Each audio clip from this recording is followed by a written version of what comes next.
আসসালামু আলাইকুম এভরিওয়ান, সবাই কেমন আছেন?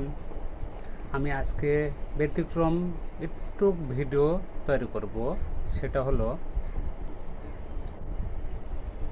যে বিয়ে শাদী করার পর পুরুষরা বিয়ে শাদী করার পরে একটা মেয়ে তার জামাইয়ের বাড়িতে আসলো, সেটা কার জন্য আসলো? জামাইয়ের জন্য আসলো। জামাইটা যদি তাকে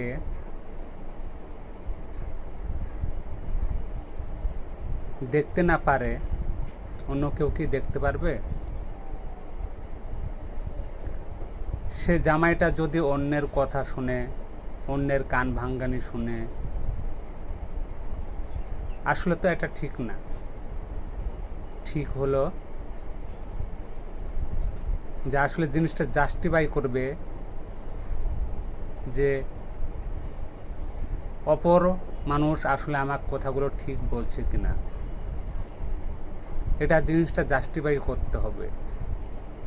জাস্টিফাই করার পরে বউকে আপনি যা ইচ্ছে তাই করেন, কিন্তু জাস্টিফাই করার আগেই আপনি বউকে মারলেন, কাটলেন, এই করলেন, সে করলেন, বাপের বাড়ি ধারিয়ে দিলেন, এগুলো তো ঠিক না। আসলে একটা মেয়ে মানুষ বাপের বাড়ি থেকে আসে জামাইয়ের বাড়ি, জামাইয়ের বাড়ি কিন্তু বাপের বাড়ি হয়ে যায়। কারণ আপনি বিয়ে করছেন, সে কিন্তু আপনার জন্যে আসছে, তাকে কারোর জন্য আসেনি, আপনার জন্যে আসছে। আপনি যদি তাকে দেখতে না পারেন, অন্যের কান ভাঙ্গিনি শুনে অনবরত মারধর সে করতে থাকেন, তাহলে সে মেয়েটা কি থাকতে পারবে? থাকতে অবশ্যই পারবেন না। তাই যেরকম চিলে কান নিয়ে গেছে, অন্যের কথা শুনে আপনি চিলের পিছনে দৌড়াচ্ছেন, এরকম কখনো করবেন না। আগে জিনিসটা জাস্টিফাই করবেন, করার পরে আপনি পদক্ষেপ নেবেন, সেটা সমাজ মেনে নেবে। আর অবৈধভাবে যদি আপনি ইয়ে করেন, এটা কি সমাজ মেনে নেবে?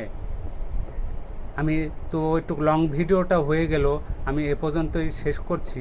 আসসালামু আলাইকুম, সবাইকে ভালো থাকবেন, সুস্থ থাকবেন, শুভকামনা রইল সবার প্রতি।